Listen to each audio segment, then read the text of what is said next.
ಎಲ್ಲಾದರೂ ಇರು ಎಂತಾದರೂ ಇರು ಎಂದೆಂದಿಗೂ ನೀ ಕನ್ನಡವಾಗಿರು.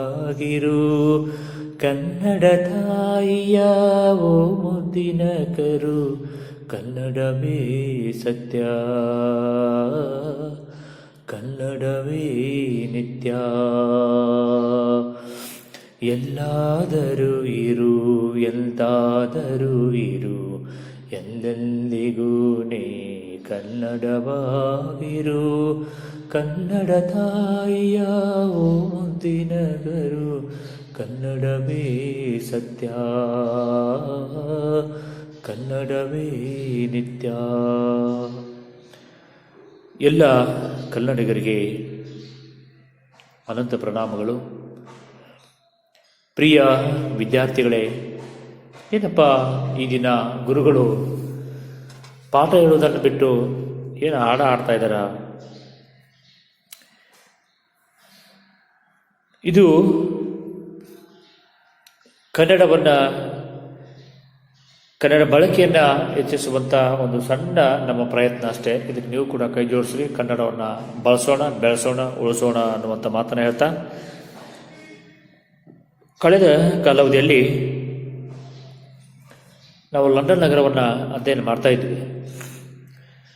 ವೀಕರು ಗೋಕಾಕರು ಲಂಡನ್ ನಗರಕ್ಕೆ ಭೇಟಿ ಕೊಟ್ಟಂಥ ಸಂದರ್ಭದಲ್ಲಿ ತಮಗಾದಂತಹ ಅನುಭವಗಳನ್ನು ಹಂಚ್ಕೊತಾ ಇದ್ರು. ಅದರಲ್ಲಿ ವೆಸ್ಟ್ ಮಿನಿಸ್ಟರ್ ಅಬೆ ಬಗ್ಗೆ ಹೇಳಿದ್ದೀವಿ, ಪೋಯೆಟ್ ಕಾರ್ನರ್ ಆ ಸ್ಥಳದ ಮಹತ್ವದ ಬಗ್ಗೆ ಹೇಳಿದ್ದೀವಿ. ಆ ಪೋಯೆಟ್ಸ್ ಕಾರ್ನರ್ ಸ್ಥಳಕ್ಕೆ ಸಮೀಪವಾಗಿ ಒಂದು ವೈಜ್ಞಾನಿಕ ಮೂಲೆ ಕೂಡ ಇತ್ತು. ಅಲ್ಲಿ ನ್ಯೂಟನ್ನಿನ ದೊಡ್ಡದಾದಂತಹ ಶಿಲಾಮೂರ್ತಿಯನ್ನು ಕೂಡ ನಿಲ್ಲಿಸಿದ್ರು. ಡಾರ್ವಿನ್, ಹರ್ಷೆಲ್ ಮೊದಲಾದವರ ಹೀಗೆ ಅನೇಕ ಪ್ರಸಿದ್ಧ ವಿಜ್ಞಾನಿಗಳ ಶಿಲಾ ಪ್ರತಿಮೆಗಳನ್ನು ಕೂಡ ಅಲ್ಲಿ ಇಟ್ಟಿದ್ರು. ಇದಕ್ಕೆ ಸ್ವಲ್ಪ ಹತ್ತಿರದಲ್ಲಿ ವ್ಯಾಪಾರಿಗಳು, ವಾಸ್ತುಶಿಲ್ಪಿಗಳು, ಸರ್ದಾರರು, ಸೇನಾಪತಿಗಳು, ಹೀಗೆ ಮೊದಲಾದ ಅನೇಕರಿಗೆ ಜಾಗ ಕೂಡ ಅಲ್ಲಿ ದೊರೆತಿದೆ ಅನ್ನುವಂಥ ಒಂದು ಮಾತನ್ನು ಕೂಡ ಅವರು ಹೇಳ್ತಾ ಹೋಗ್ತಾರೆ. ಮುಂದುವರೆದು ಆಮೇಲೆ ಅರಸರ ಅರಮನೆಗೆ ಹೋದೆ. ರಾಜದಂಡವೂ ಕಿರೀಟವೂ ನೆಲಕ್ಕುರುಳಲೇಬೇಕು ಎಂಬುದು ನಿಜವಾಗಿದ್ದರೂ ಸತ್ತ ಮೇಲೆ ಅವರಿಗೊಂದು ವಿಶಿಷ್ಟ ಸ್ಥಾನವನ್ನು ಕಲ್ಪಿಸಿದ್ದಾರೆ. ಇದಕ್ಕೆ ರಾಯಲ್ ಚಾಪೆಲ್ ಎಂದು ಹೆಸರು.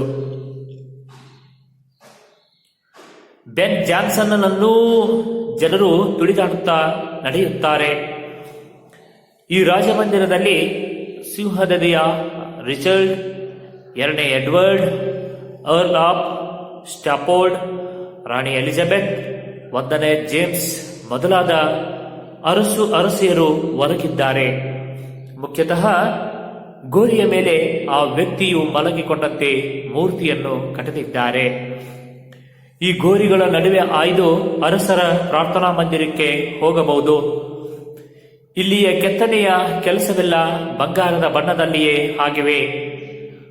ಮಂದಿರದ ಹಿಂದೆ ಭವ್ಯವಾಗಿ 7ನೆಯ ಹೆನ್ರಿಯ ಗೋರಿಯು ನಿಂತಿದೆ. ಲೇಖಕರು ಹೇಳ್ತಾರ,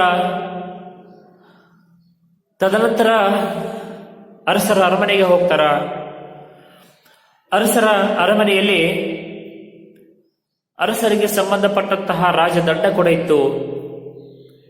ಕಿರೀಟ, ರಾಜದಂಡ, ಕಿರೀಟ ಇವೆಲ್ಲವೂ ಕೂಡ ಒಂದಲ್ಲ ಒಂದು ದಿನ ನೆಲಕ್ಕುರುಳಲೇಬೇಕು. ಇದು ಸತ್ಯವಾಗಿರುವಂತ ಮಾತು. ರಾಜದಂಡ, ಕಿರೀಟ ಒಂದಲ್ಲ ಒಂದು ದಿನ ನೆಲಕ್ಕುರುಳಲೇಬೇಕಾಗಿರುವಂಥದ್ದು ಅನ್ನುವಂಥ ಮಾತು ಸತ್ಯವಾಗಿದ್ದರೂ ಕೂಡ ಸತ್ತ ಮೇಲೆ ಅಂತಹ ರಾಜರಿಗೊಂದು ವಿಶಿಷ್ಟವಾದಂತಹ ಸ್ಥಾನವನ್ನು ಲಂಡನ್ ಮಹಾನಗರದಲ್ಲಿ ಕಲ್ಪಿಸಿದ್ದರು. ಇದಕ್ಕೆ ಒಂದು ಹೆಸರು ಕೊಟ್ಟಿದ್ರು ಅವರು, ರಾಯಲ್ ಚಾಪೆಲ್ ಅಂತೇಳಿ. ರಾಯಲ್ ಚಾಪೆಲ್ ರಾಜರಿಗೆ ಸಂಬಂಧಪಟ್ಟಂತಹ ಸ್ಮಾರಕ ಇರತಕ್ಕಂತಹ ಸ್ಥಳ ಅದು. ಅಲ್ಲಿ ಬೆನ್ ಜಾನ್ಸನ್ ಅನ್ನುವಂತಹ ರಾಜರ ಸ್ಮಾರಕ ಕೂಡ ಇತ್ತು. ಅವರನ್ನು ಕೂಡ ಜನ ತುಳಿದಾಡ್ತಾ ಮುಂದೆ ಹೋಗ್ತಾ ಇದ್ರು. ಇದೇ ರಾಜಮಂದಿರದಲ್ಲಿ ಕೆಚ್ಚೆದೆಯ ಹೋರಾಟವನ್ನು ಮಾಡಿ ಸಿಂಹದೆದೆ ಅಂತಕ್ಕಂಥ ಪ್ರಖ್ಯಾತಿಯನ್ನು ಹೊಂದಿದಂಥ ರಿಚರ್ಡ್ ಕೂಡ ಇದ್ದ. ಎರಡನೇ ಎಡ್ವರ್ಡ್, ಅರ್ಲ್ ಆಫ್ ಸ್ಟ್ಯಾಫೋರ್ಡ್, ರಾಣಿ ಎಲಿಜಬೆತ್, ವಂದನಾ ಜೇಮ್ಸ್, ಹೀಗೆ ಅನೇಕ ರಾಜ ರಾಣಿಯರ ಸಮಾಧಿಗಳು ಕೂಡ ಅಲ್ಲಿದ್ದವು. ಮುಖ್ಯವಾಗಿ ಒಂದು ಗೋರಿ ಮೇಲೆ ಆ ವ್ಯಕ್ತಿಯು ಮಲಗಿಕೊಂಡಿರುವ ಹಾಗೆ ಒಂದು ಶಿಲಾಮೂರ್ತಿಯನ್ನು ಕಟ್ಟಿದ್ದು. ಹೀಗೆ ಎಲ್ಲ ಗೋರಿಗಳ ನಡುವೆ ಆಯ್ದು ಅರಸರ ಪ್ರಾರ್ಥನಾ ಮಂದಿರಕ್ಕೆ ಹೋಗ್ಬೋದು. ಅಲ್ಲಿ ಕೂಡ ಕೆತ್ತನೆ ಕೆಲಸ ಎಲ್ಲ ಬಂಗಾರದ ಬಣ್ಣದಲ್ಲಿ ಆಗಿತ್ತು. ಆ ಮಂದಿರದ ಹಿಂಭಾಗದಲ್ಲಿ ಅದ್ಭುತವಾಗಿ ಭವ್ಯವಾಗಿ 7ನೇ ಹೆನ್ರಿಯ ಗೋರಿ ಕೂಡ ಇತ್ತು. 7ನೇ ಹೆನ್ರಿಯ ಗೋರಿಯನ್ನು ಕೂಡ ನಿರ್ಮಾಣ ಮಾಡಿದ್ರು. ಹಾಗೆ ಮುಂದುವರಿದು ಸಾಮ್ರಾಟರ ರಾಜ್ಯಾಭಿಷೇಕವಾಗುವಾಗ ಅವರ ಸಿಂಹಾಸನದ ಮೇಲೆ ಒಂದು ಕಲ್ಲುಪಾಟಿಯನ್ನು ಹಾಕುತ್ತಾರೆ. ಪಟ್ಟಾಭಿಷೇಕವಾಗುವಾಗ ಮಾತ್ರ ಸಾಮ್ರಾಟರು ಇದರ ಮೇಲೆ ಕೂಡಬೇಕು. ಈ ಶಿಲೆಯನ್ನು ಒಳಗೊಂಡ ಸಿಂಹಾಸನವು ವೆಸ್ಟ್ ಮಿನಿಸ್ಟರ್ ಮಂದಿರದಲ್ಲಿಯ ಒಂದು ಭಾಗದಲ್ಲಿದೆ. ಸ್ಟೋನ್ ಆಫ್ ಸ್ಕೋನ್ ಎಂದು ಇದರ ಹೆಸರು. 3ನೇ ಎಡ್ವರ್ಡನು ಸ್ಕಾಟ್ಲೆಂಡಿನ ಅರಸರಿಂದ ಇದನ್ನು ಕಿತ್ತುಕೊಂಡು ಬಂದಂತೆ ಕಾಣುತ್ತದೆ. ಅಂದಿನಿಂದ ಎಲ್ಲ ಸಾಮ್ರಾಟರ ಅಭಿಷೇಕವು ಈ ಕಲ್ಲಿನ ಮೇಲೆಯೇ ಆಗಿದೆ. ಅದರಲ್ಲಿ ಯಾವ ಸಿದ್ಧಿ ಇದೆಯೋ, ಯಾವ ಮಂತ್ರವಿದೆಯೋ ನಾನರಿಯೇ.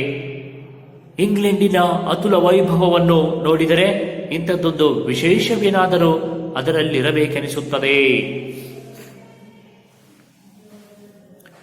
ಹಾಗೆ ರಾಯಲ್ ಚಾಪೆಲ್ ಅನ್ನುವಂಥ ಸ್ಥಳದ ಮಹತ್ವವನ್ನು ಲೇಖಕರು ವರ್ಣನೆ ಮಾಡ್ತಾ,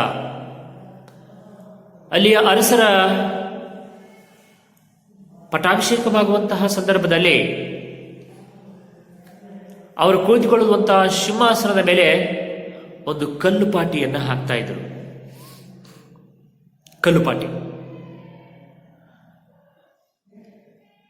ಇಂಗ್ಲೆಂಡ್ ಮಹಾನಗರವನ್ನು ಆಳಿದಂಥ ಅನೇಕ ರಾಜ ಮಹಾರಾಜರು ಪಟ್ಟಾಭಿಷೇಕವಾಗುವಂತಹ ಸಂದರ್ಭದಲ್ಲಿ ಅವರ ಸಿಂಹಾಸನದ ಮೇಲೆ ಒಂದು ಕಲ್ಲುಪಾಟಿ. ಅಲ್ಲಿ ಪಟ್ಟಾಭಿಷೇಕವಾಗುವಂತಹ ಸಂದರ್ಭದಲ್ಲಿ ಮಾತ್ರ ಸಾಮ್ರಾಟರು ಅದರ ಮೇಲೆ ಕುತ್ಕೋಬೇಕು, ಉಳಿದ ಸಂದರ್ಭದಲ್ಲಿ ಕುತ್ಕೊಳ್ಳೋ ಹಾಗಿಲ್ಲ. ಅದರ ವಿಶೇಷತೆ ಇತ್ತು.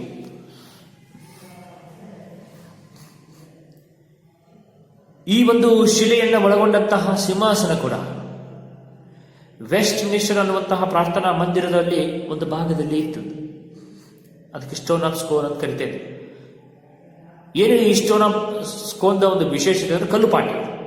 ಆದರೆ ರಾಜ ಮಹಾರಾಜರು ಪಟ್ಟಾಭಿಷೇಕವಾಗುವಂತಹ ಸಂದರ್ಭದಲ್ಲಿ ಸಿಂಹಾಸನದ ಮೇಲೆ ಒಂದು ಕಲ್ಲುಪಾಟಿ ಇತ್ತು.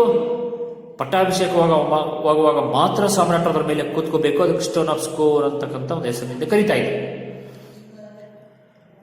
3ನೇ ಎಡ್ವರ್ಡ್ ಸ್ಕಾಟ್ಲ್ಯಾಂಡಿನ ಅರಸರಿಂದ ಇದನ್ನು ಕಿತ್ತುಕೊಂಡು ಬಂದಂತೆ ಕಾಣುತ್ತದೆ. ಅಂದಿನಿಂದ ಎಲ್ಲ ಸಾಮ್ರಾಟರ ಅಭಿಷೇಕವು ಈ ಕಲ್ಲಿನ ಮೇಲೆಯೇ ಆಗಿದೆ.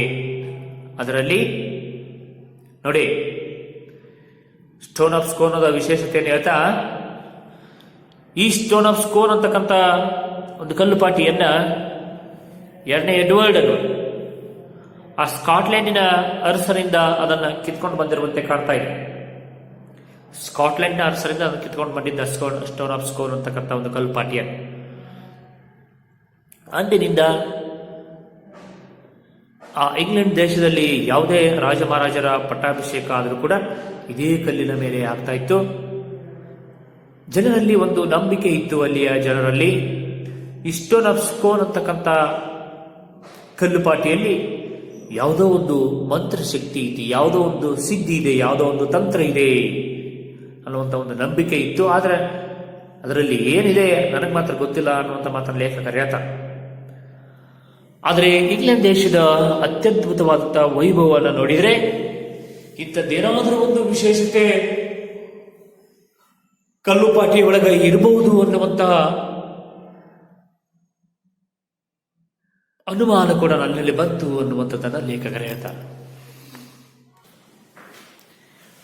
ಇಲ್ಲಿಗೆ ನನ್ನ ಪ್ರವಾಸದ ವರ್ಣನೆ ಮುಗಿಯಿತು. ಇಷ್ಟು ಸ್ವಲ್ಪ ದಿವಸಗಳಲ್ಲಿ ನನ್ನ ಮನಸ್ಸೆಷ್ಟು ವಿಕಾಸವನ್ನು ಹೊಂದಿದೆ, ನನ್ನ ದೃಷ್ಟಿಯು ಎಷ್ಟು ವಿಶಾಲವಾಗಿದೆ, ನನ್ನ ಸಂಸ್ಕೃತಿಯು ಎಂತಹ ಒರೆಗಲ್ಲಿನ ಮೇಲೆ ನಿಂತಿದೆ.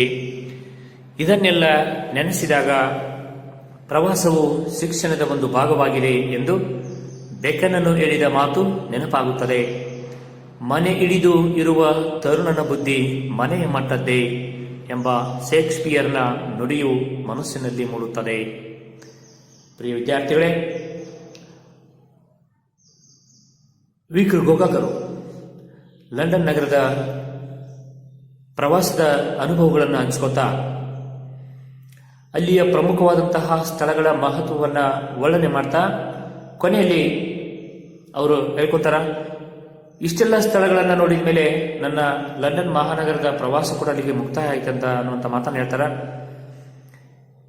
ಇಷ್ಟೊಂದು ಸ್ವಲ್ಪ ದಿವಸಗಳಲ್ಲಿ ಅವ್ರ ಮನಸ್ಸು ಅದೆಷ್ಟು ವಿಕಾಸವನ್ನು ಹೊಂದದ ಅದನ್ನು ವಿವರಣೆ ಮಾಡಲಿಕ್ಕೆ ಕೂಡ ಅವ್ರಿಗೆ ಆಗೋದಿಲ್ಲ ಅನ್ನುವಂಥ ಮಾತನ್ನು ಹೇಳ್ತಾರೆ. ಪುಸ್ತಕದಲ್ಲಿ ಓದುವುದೇ ಬೇರೆ, ಮನೆ 4 ಗೋಡೆಗಳ ಮಧ್ಯದಲ್ಲಿ ಕುಳಿತುಕೊಂಡು ವಿಚಾರ ಮಾಡುವಂಥದ್ದೇ ಬೇರೆ. ಅದೇ ಅದನ್ನ ಪ್ರವಾಸಕ್ಕೆ ಹೋಗಿ ಅದನ್ನು ತಿಳಿದುಕೊಂಡಾಗ ಮನಸ್ಸು ಬಹಳಷ್ಟು ವಿಕಾಸವನ್ನ ಹೊಂದದ ಅನ್ನುವಂಥ ಮಾತನ್ನು ಕೂಡ ಹೇಳ್ತಾರೆ. ದೃಷ್ಟಿ ಕೂಡ ವಿಶಾಲವಾಗ್ತದ. ನೋಡಿ ಮಕ್ಕಳೇ, ನಾವು ಪ್ರತಿ ವರ್ಷ ಶೈಕ್ಷಣಿಕ ಪ್ರವಾಸವನ್ನು ಏರ್ಪಡಿಸುವಂತ ಉದ್ದೇಶ ಏನಪ್ಪಾ ಅಂದ್ರೆ, ಮಕ್ಕಳಲ್ಲಿ ಮನಸ್ಸು ವಿಕಾಸ ಆಗಲಿ, ದೃಷ್ಟಿಯು ವಿಶಾಲ ಮನೋಭಾವವನ್ನು ತಾಳಿ ಅನ್ನುವಂಥ ಉದ್ದೇಶಕ್ಕಾಗಿ ಪ್ರತಿ ವರ್ಷ ಶಾಲಾ ಕಾಲೇಜುಗಳಲ್ಲಿ ಶೈಕ್ಷಣಿಕ ಪ್ರವಾಸವನ್ನು ಏರ್ಪಡಿಸ್ತಾರೆ. ಮನೆಯೊಳಗೆ ಕುತ್ಕೊಂಡ್ರೆ ಬಾವಿ ಒಳಗಿನ ಕಪ್ಪಿ ಅಂತ ಹೇಳ್ತೀವಿ ನಾವು. ಪ್ರವಾಸ ಮಾಡೋದ್ರಿಂದಾಗಿ ಅನುಭವಗಳು ಹೆಚ್ಚಾಗ್ತವ,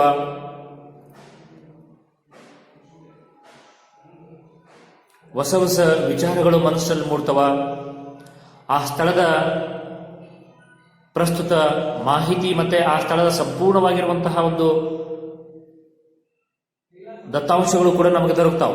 ಪುಸ್ತಕದಲ್ಲಿ ಓದೋದ್ರಿಂದಾಗಿ ಅಷ್ಟು ಎಲ್ಲ ವಿಚಾರಗಳನ್ನು ನಾವು ತಿಳ್ಕೊಳ್ಳಿಕ್ಕೆ ಆಗೋದಿಲ್ಲ.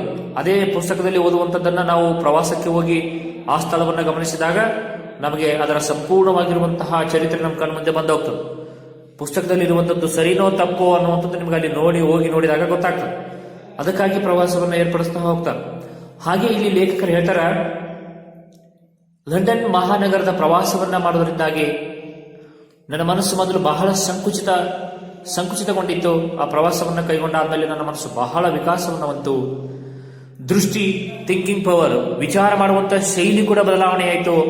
ಅದು ಸಮಗ್ರವಾಯಿತು, ವಿಶಾಲ ಆಯಿತು. ಹಾಗಾಗಿ ನನ್ನ ಸಂಸ್ಕೃತಿಯು ಮತ್ತು ಆ ಆಂಗ್ಲರ ಸಂಸ್ಕೃತಿಯು ಹೇಗಿದೆ ಅನ್ನುವುದನ್ನ ವ್ಯತ್ಯಾಸ ಮಾಡಲಿಕ್ಕೆ ಕೂಡ ನನ್ನ ಅರಿವಿಗೆ ಬಂತು. ಇದೆಲ್ಲವನ್ನ ನೆನಪಿಸಿಕೊಂಡಾಗ ನನಗನ್ನಿಸ್ತದ, ಬೇಕನ್ ಅವರು ಹೇಳಿದಂತಹ ಒಂದು ಮಾತನ್ನು ಕೂಡ ಅವರು ಈ ಸಂದರ್ಭದಲ್ಲಿ ನೆನಪು ಮಾಡಿಕೊಳ್ತಾರ. ಪ್ರವಾಸ ಅನ್ನುವಂಥದ್ದು ಶಿಕ್ಷಣದ ಒಂದು ಭಾಗವಾಗಿರಬೇಕು ಅಂತ ಬೇಕನ್ ಅವರು ಹೇಳಿದರು. ಇದು ನಿಜವಾಗಿಯೂ ಕೂಡ ಸತ್ಯ. ಪ್ರವಾಸ ಶಿಕ್ಷಣದ ಒಂದು ಭಾಗವಾಗಿರಬೇಕು ಅನ್ನುವಂಥ ಬೇಕನ್ ಅವರ ಮಾತು ಬಹಳ ಸತ್ಯವಾಗಿರುವಂಥದ್ದು. ಹಾಗೆ ವಿಲಿಯಂ ಶೇಕ್ಸ್ಪಿಯರ್ನ ಇನ್ನೊಂದು ಮಾತನ್ನು ಕೂಡ ನೆನಪು ಮಾಡಿಕೊಳ್ತಾರ. ಯಾರು ಮನೆಯನ್ನ ಹಿಡಿದು ಕೂತ್ಕೊಳ್ತಾರೋ, ಮನೆ ಹಿಡಿದು ಕೂಡುವಂತ ತರುಣನ ಬುದ್ಧಿ ಎಷ್ಟಿರ್ತದಪ್ಪ ಅಂದ್ರೆ ಆ 4 ಗೋಡೆಗಳ ಮಟ್ಟಕ್ಕೆ ಸೀಮಿತವಾಗಿರ್ತದ. ಮನೆ ಗೋಡೆಯ ಆಚೆ ಅವನ ವಿಚಾರಶೈಲಿಗಳು ಇರೋದಿಲ್ಲ. ಯಾಕಂದ್ರೆ ಅವನ ಒಂದು ವೇ ಎಷ್ಟಿರ್ತದಪ್ಪ ಅಂದ್ರೆ ಅಲ್ಲಿ ಎತ್ತದಾಗಾಗಿ ಅವ ಅಷ್ಟೇ ಥಿಂಕ್ ಮಾಡವ. ಸೊ ಇವೆರಡು ಮಾತುಗಳು ಬಹಳ ಅರ್ಥಪೂರ್ಣವಾಗಿರುವಂಥದ್ದು. ಇದೆಲ್ಲ ನೋಡಿದ ಮೇಲೆ ನಮ್ಮ ಮನಸ್ಸಿನಲ್ಲಿ ಒಂದು ಪ್ರಶ್ನೆ ಮೂಡಬಹುದು. ಸಂದರ್ಭ ಕೇಳಿದ್ರೆ ಬರ್ಲಿಕ್ಕೆ ಬರಬೇಕು. ಪ್ರವಾಸವು ಶಿಕ್ಷಣದ ಒಂದು ಭಾಗವಾಗಿದೆ ಅಂತ ಕೇಳ್ಬೋದು. ಸೊ ಕೇಳಿದಾಗ ನಿಮಗೆ ಹೇಳಿ ಬರಬೇಕು. ಸಂದರ್ಭ ಆಯ್ಕೆ ಅಂತ ಬಂದಾಗ ಬರ್ಲಿಕ್ಕೆ ಬರ್ತದೆ, ಹೇಳಿದೆ ನಿನ್ನೆ ದಿನ. ಹಾಗೆ ಇನ್ನೊಂದ್ಸಲ ರಿಪೀಟ್. ಪ್ರಸ್ತುತ ಈ ವಾಕ್ಯವನ್ನ ವಿಕ್ರು ಗೋಕಾಕರು ರಚಿಸಿದ ಸಮುದ್ರದಾಚೆಯಿಂದ ಪ್ರವಾಸಿಗತನದಿಂದ ಆಯ್ದ ಲಂಡನ್ ನಗರ ಎಂಬ ಗದ್ಯದಿಂದ ಆಯ್ದುಕೊಳ್ಳಲಾಗಿದೆ ಅಂತ ಬರಿಬೇಕು. ಸಂದರ್ಭ ಅಂತ ಬಂದಾಗ ಈ ಲಂಡನ್ ನಗರ ಅನ್ನುವಂತಹ ಗದ್ಯದಲ್ಲಿ ಯಾವುದೇ ಸಂದರ್ಭಗಳನ್ನು ಕೇಳಿದ್ರು ಕೂಡ ನಾವು ನಿನ್ನೆ ದಿನ ಹೇಳಿದ್ದೀನಿ. ಏನು ಬರೀಬೇಕಪ್ಪ ಅಂದ್ರೆ, ವಿಕ್ರು ಗೋಕಾಕರು ಲಂಡನ್ ಮಹಾನಗರಕ್ಕೆ ಪ್ರವಾಸವನ್ನ ಕೈಗೊಂಡಂತಹ ಸಂದರ್ಭದಲ್ಲಿ ತಮಗಾದ ಅನುಭವಗಳನ್ನು ಹೇಳಿಕೊಳ್ಳುತ್ತಿರುವ ಸಂದರ್ಭದಲ್ಲಿ ಈ ಮಾತನ್ನು ಹೇಳುತ್ತಾರೆ ಅಂತ ಎಲ್ಲದಕ್ಕೂ ಇದನ್ನು ಬರೆದು ನಡೀತದೆ. ಇನ್ ಕೇಸ್ ಪರ್ಟಿಕ್ಯುಲರ್ ಆಗಿ ಬರಬೇಕಾದ್ರೆ ಯಾವಾಗ ಈ ಮಾತು ಹೇಳ್ತಾರೆ ಅವರು, ವಿಕ್ರು ಗೋಕಾಕರು ಲಂಡನ್ ಮಹಾನಗರವನ್ನ ಪ್ರವಾಸ ಮಾಡಿ ಮುಕ್ತಾಯಗೊಳಿಸಿದ ಮೇಲೆ ಪ್ರವಾಸದ ಮಹತ್ವವನ್ನ ಹೇಳ್ತಾ ಬೇಕನ್ನರು ಹೇಳಿದ ಮಾತನ್ನ ಸ್ಮರಿಸಿಕೊಳ್ಳುತ್ತಿರುವ ಸಂದರ್ಭದಲ್ಲಿ ಈ ಮಾತನ್ನು ಹೇಳುತ್ತಾರೆ ಅಂತ ಬರಿಬೇಕು. ಸ್ವಾರಸ್ಯ ಅಥವಾ ವಿವರಣೆ ಅಂತ ಬಂದಾಗ, ಪ್ರವಾಸವನ್ನ ಕೈಗೊಳ್ಳುವುದರಿಂದ ಮನಸ್ಸು ವಿಕಾಸವನ್ನು ಹೊಂದುತ್ತದೆ, ದೃಷ್ಟಿ ಕೂಡ ವಿಶಾಲತೆಯನ್ನು ಪಡೆದುಕೊಳ್ಳುತ್ತದೆ, ಪರಸ್ಪರ ಸಂಸ್ಕೃತಿಯ ಅರಿವಾಗುತ್ತದೆ. ಹಾಗಾಗಿ ಶಿಕ್ಷಣದ ಮಹತ್ವವನ್ನು ಕೂಡ ಹೆಚ್ಚಿಸುತ್ತದೆ. ಹೀಗೆ ಶೈಕ್ಷಣಿಕ ಪ್ರವಾಸದ ಮಹತ್ವವನ್ನ ಹೇಳುತ್ತಿರುವ ಸಂದರ್ಭದಲ್ಲಿ ಈ ಮಾತನ್ನ ಹೊರಹೇಳ್ತಾ ಹೋಗ್ತಾರೆ. ಒಟ್ಟಾರೆ ಈ ಉದ್ದೇಶ ಏನಪ್ಪ, ಪ್ರವಾಸವು ಶಿಕ್ಷಣದ ಒಂದು ಭಾಗವಾಗಿದೆ ಅನ್ನುವಂಥದ್ದು ಬೇಕನ್ನರು ಹೇಳಿದ ಮಾತಿನ ಮಹತ್ವ ಏನಪ್ಪಾ ಅಂದ್ರೆ, ಇದೇನಾಗ್ತದಪ್ಪ ಅಂದ್ರೆ ಶೈಕ್ಷಣಿಕ ಪ್ರವಾಸದ ಮಹತ್ವವನ್ನ ಈ ಮಾತು ಸಾರ್ತಾ ಹೋಗ್ತದೆ.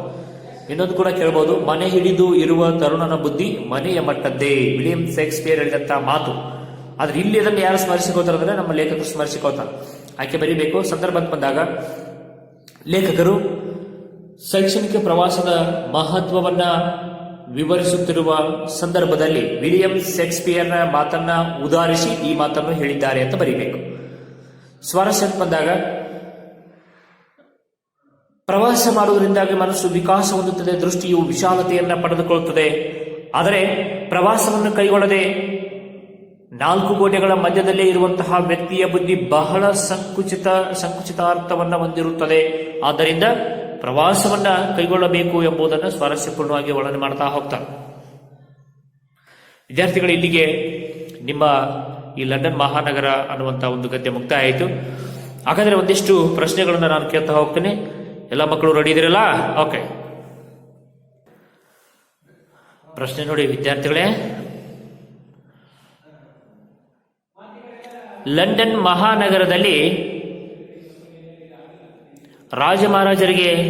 ರಾಜಮಹಾರಾಜರ ಸಮಾಧಿಗೆ ಸಂಬಂಧಿಸಿದ ಸ್ಥಳದ ಹೆಸರೇನು ಅಂತ ಕೇಳ್ತಾರೆ. ಬೇಗ ಉತ್ತರಿಸಿ.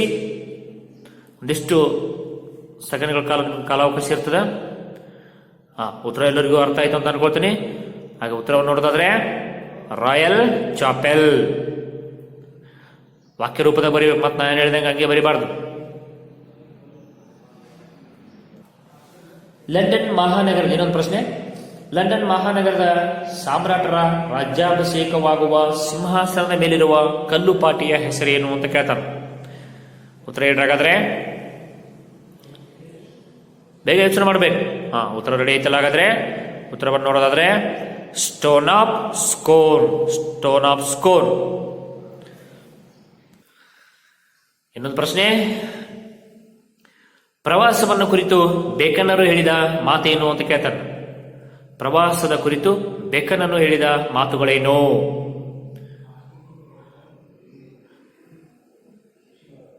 ಉತ್ತರ ಹೇಳ್ತೀರಾ? ಹಾಗಾದ್ರೆ ಹೇಳಿ ಉತ್ತರ. Yes, okay, ready. ಉತ್ತರ ನೋಡೋದಾದ್ರೆ ಪ್ರವಾಸವು ಶಿಕ್ಷಣದ ಒಂದು ಭಾಗವಾಗಿದೆ. ಕೊನೆಯದಾಗಿ ಇನ್ನೊಂದು ಪ್ರಶ್ನೆ, ಶೈಕ್ಷಣಿಕ ಪ್ರವಾಸದ ಮಹತ್ವವನ್ನು ಕುರಿತು ವಿಲಿಯಂ ಶೇಕ್ಸ್ಪಿಯರ್ನು ಹೇಳಿದ ಮಾತುಗಳೇನು? ಉತ್ತರ ನೋಡೋಣ ಹಾಗಾದ್ರೆ. ಉತ್ತರ ನೋಡೋದಾದ್ರೆ ಮನೆ ಹಿಡಿದು ಇರುವ ತರುಣನ ಬುದ್ಧಿ ಮನೆಯ ಮಟ್ಟದ್ದೇ. ವಿದ್ಯಾರ್ಥಿಗಳ ಅಭ್ಯಾಸ ಪುಸ್ತಕದಲ್ಲಿ ಕೆಲವಿಷ್ಟು ಪ್ರಶ್ನೆಗಳಿದಾವ. ನೀವು ನಾಳೆ ಬರುವಾಗ ಇವೆಲ್ಲ ಕಚ್ಚದಲ್ಲಿ ಬರೀಬೇಕು.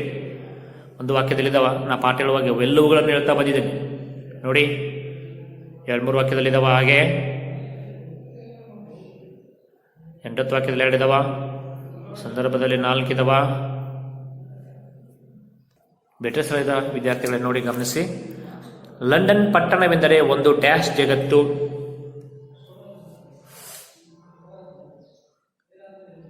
ಒಂದು ಪುಟ್ಟ ಜಗತ್ತದು. 2 ಊಳುವರ್ತ ಎಂಬುದು ಡ್ಯಾಶ್ ಅಂಗಡಿ, ಸ್ಟೇಷನರಿ. 3 ಮನೆ ಹಿಡಿದು ಇರುವ ಡ್ಯಾಶ್ ಬುದ್ಧಿ ಮನೆ ಮಟ್ಟದ್ದೇ, ತರುಣನ. 4 ಅಬೆಯಲ್ಲಿರುವ ಸಿಂಹಾಸನಕ್ಕೆ ಡ್ಯಾಶ್ ಎಂದು ಹೆಸರು, stone of Scone. 5 Westminster abbey ಎಂಬುದು ಡ್ಯಾಶ್, ಪ್ರಾರ್ಥನಾ ಮಂದಿರ. ಪದ ಬಿಡಿಸಿ ಸಂಧಿಗಳ ಹೆಸರಿದೆ. ವಿದ್ಯಾರ್ಥಿಗಳು ನೋಡಿ. ಒಮ್ಮೊಮ್ಮೆ ಹೇಳಿ, ಬೇಗ ಬಿಡಿಸಿ ಸಂಧಿ ಮಾಡ್ರಿ. ನೋಡೋದಾದ್ರೆ ಒಮ್ಮೊಮ್ಮೆ ಸಮಾನಾರ್ಥಕ ಚಿಹ್ನೆ ಆಗ್ಬೇಕು. ಒಮ್ಮೆ ಪ್ಲಸ್ ಒಮ್ಮೆ ಲೋಪಸಂಧಿ. ಇನ್ನು ಜಾಗವನ್ನು ಸಮಾನಾರ್ಥಕ ಚಿಹ್ನೆ, ಜಾಗ ಪ್ಲಸ್ ಅನ್ನು ವಕಾರಾಗಮ ಸಂಧಿ. 3 ಅತ್ಯಾದರ ಸಮಾನಾರ್ಥಕ ಚಿಹ್ನೆ, ಅತಿ ಪ್ಲಸ್ ಆದರ ಎನ್ ಸಂಧಿ. ವಾಚನಾಲಯ ಸಮಾನಾರ್ಥಕ ಚಿಹ್ನೆ, ವಾಚನ ಪ್ಲಸ್ ಆಲಯ. ಇನ್ನೊಂದು ಸಂಗ್ರಹಾಲಯ. ಇದು ಸಮಾನಾರ್ಥಕ ಚಿಹ್ನೆ. ಸಂಗ್ರಹ ಪ್ಲಸ್ ಆಲಯ, ಸವರ್ಣ ದೀರ್ಘ ಸಂಧಿ. ಕೊನೆಯದಾಗಿ ಓಣಿಯಲ್ಲಿ, ಸಮಾನಾರ್ಥಕ ಚಿಹ್ನೆ. ಓಣಿ ಪ್ಲಸ್ ಅಲ್ಲಿ, ಓಣಿಯಲ್ಲಿ. ಸ್ವಂತ ವಾಕ್ಯಗಳನ್ನ ನೀವೇ ಬರೀಬೇಕು. ವಿದ್ಯಾರ್ಥಿಗಳ ಹಾಗೆ ಗಾದೆ ಮಾತುಗಳಿದಾವ. ಕೈ ಕೆಸರಾದರೆ ಬಾಯಿ ಮೊಸರು, ಎರಡನೇದು ಕುಂಬಾರನಿಗೆ ವರ್ಷ ದೊಣ್ಣೆಗೆ ನಿಮಿಷ. ಹಾಗೆ ಪ್ರಬಂಧಗಳಿದಾವ. ಇವೆಲ್ಲವುಗಳನ್ನು ನಾನು ನೋಟ್ಸ್ನಲ್ಲಿ ಹಾಕ್ತೀನಿ. ಫಸ್ಟ್ಗೆ ನೀವು ಕಚ್ಚದಲ್ಲಿ ಎಷ್ಟು ಸಾಧ್ಯಕ್ಕೆ ಅಷ್ಟು ಬರಿತಾ ಹೋಗ್ಬೇಕು. ಸ್ವಚ್ಛ ಭಾರತ ಅಭಿಯಾನ ಅನ್ನುವಂಥ ಒಂದು ಪ್ರಬಂಧ ಇದೆ. ಪ್ರಾಚ್ಯ ಸ್ಮಾರಕಗಳ ಸಂರಕ್ಷಣೆ ಅನ್ನುವಂಥದ್ದಿದೆ. ರಾಷ್ಟ್ರೀಯ ಭಾವೈಕ್ಯ ಅನ್ನುವಂಥದ್ದು 3 ಪ್ರಬಂಧಗಳಿದಾವ. 2 ಗಾದೆ ಮಾತುಗಳಿದಾವೆ. ನೋಡ್ರಿ, ಗಾದೆ ಮಾತುಗಳನ್ನ ಬರೆಯುವಂತಹ ಸಂದರ್ಭದಲ್ಲಿ ಈಗ ಉದಾಹರಣೆಗಾಗಿ ಹೇಳೋದಾದ್ರೆ, ಒಂದು ಕೇಳಿದಾನೆ, ಕೈ ಕೆಸರಾದರೆ ಬಾಯಿ ಮೊಸರು. ನೀವು 8ನೇ ಕ್ಲಾಸ್ 9ನೇ ಕ್ಲಾಸ್ 7ನೇ ಕ್ಲಾಸ್ ಬರೆದಂಗ ಗಾದೆ ಮಾತುಗಳನ್ನ ವಿಸ್ತರಿಸಿ ಬರೆಯುವಂತಹ ಸಂದರ್ಭದಲ್ಲಿ ಅವೆರಡು ಹೇಳಿಕೆಗಳನ್ನ ಬರಲಿಕ್ಕೆ ಹೋಗಬಾರ್ದು. ಸುಮ್ಮನೆ ಸಮಯ ವ್ಯರ್ಥ ಆಗ್ತದೆ. ಗಾದೆಗಳು ವೇದಗಳಿಗೆ ಸಮಾನ. ವೇದಗಳು ಹಿರಿಯರು ಹೇಳಿದ ನಾಣ್ಣುಡಿಗಳು, ನುಡಿಮುತ್ತುಗಳು, ಇವೆಲ್ಲ ಏನ್ ಬೇಕಾಗಿಲ್ಲ. ಗಾದೆ ಮಾತನ್ನ ಬರೆಯುವಾಗ ಆ ಗಾದೆ ಏನನ್ನ ಅರ್ಥೈಸ್ತದ ಅದನ್ನ ಹೇಳ್ತಾ ಉದಾಹರಣೆಯೊಂದಿಗೆ ಗಾದೆ ಮಾತನ್ನ ಮುಕ್ತಾಯಗೊಳಿಸಬೇಕು. ಹಾಗಾದ್ರೆ ನಿಮ್ಗೆ 3 ಅಂಕಗಳು ಸಿಗ್ತಾವ. ಸುಮ್ಮನೆ ಅವ್ನು ಗೋಳು ಬರ್ಕೊಂಡು ಕುಂತ್ರೆ ಏನ ಅರ್ಥ ಇರೋದಿಲ್ಲ. ಹಾಗಾದ್ರೆ ಹೇಳೋಣ, ಕೈ ಕೆಸರಾದರೆ ಬಾಯಿ ಮೊಸರು, ಈ ಗಾದೆಯ ಒಳ ಅರ್ಥ ಏನಪ್ಪಾ?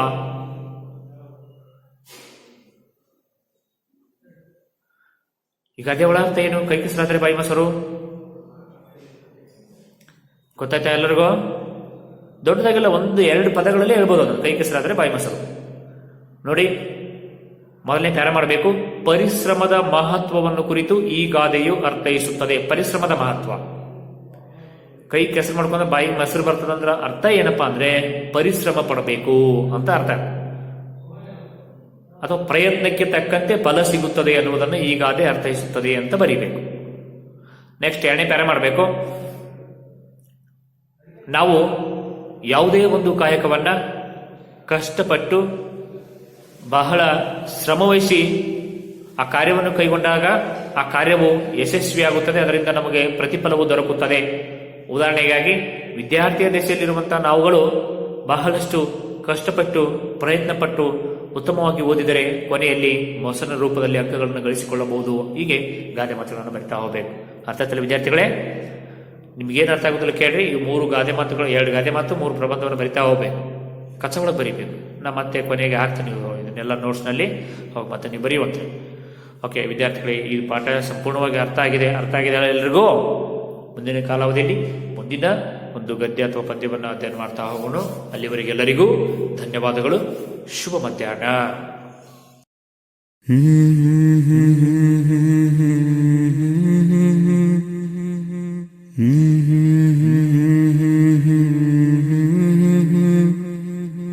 La la la la la la la.